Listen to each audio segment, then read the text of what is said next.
Sensiela ta' emails żvelati mill-Gazzetta Kulħadd juru l-ingann ta' Gvern Nazzjonalista lejn in-Nassaba hekk kif kienu jafu li dak li kien hemm imwiet ma setax jinżamm. Ma nistgħux nirriskjaw li nispiċċaw b'sentenza kontra tagħna fuq din il-kwistjoni fis-sena 2007. Hija din email mibgħuta lil Simon Busuttil mill-eks kap tal-Partit Nazzjonalista u eks Prim Ministru Laurence Gonzi fl-2005. Dan hekk kif kienu qed jiddiskutu r-rabja tan-Nassaba li saru jafu li ma setgħux jonżbu aktar minkejja l-wiegħda li kien għamilhom il-Partit Nazzjonalista.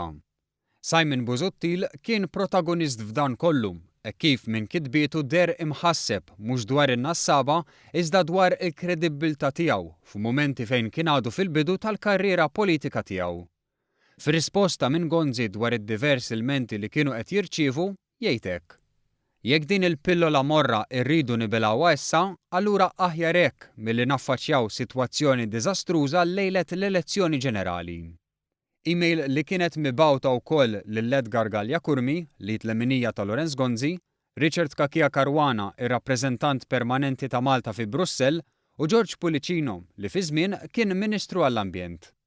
Il-Gazzetta Kulħadd żvelat ukoll kif għandha iktar korrispondenza li minnha jirriżulta li iktar mill-insib Simon Busuttil kien inkwetat minnu nnifsu peress li bħala kap tal-MIC kien għamel wiedi kontinwi lin-Nassaba u lill-kaċċaturi.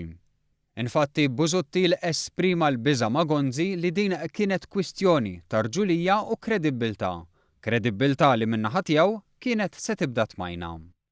Minkejja li l-insib minn hemm u minn hawn baqa' sal-elezzjoni tal-2008, dan is-suġġett reġa' spiċċa f'diskussjoni qrib l-elezzjonijiet tal-Parlament Ewropew.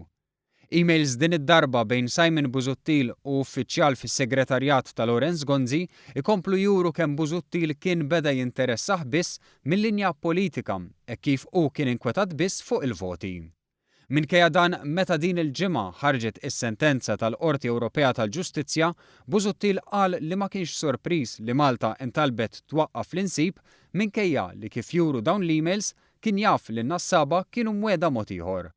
Prova ċara li l-Partit Nazzjonalista daħaq bin-Nassaba, iżda ar minn hekk huwa l-fatt li Adrian Delija wkoll ma jimpurtax mill-kaċċaturi hekk kif diġà ddikjara li fir-referendum ivvota kontra l-kaċċa fir-rebbija.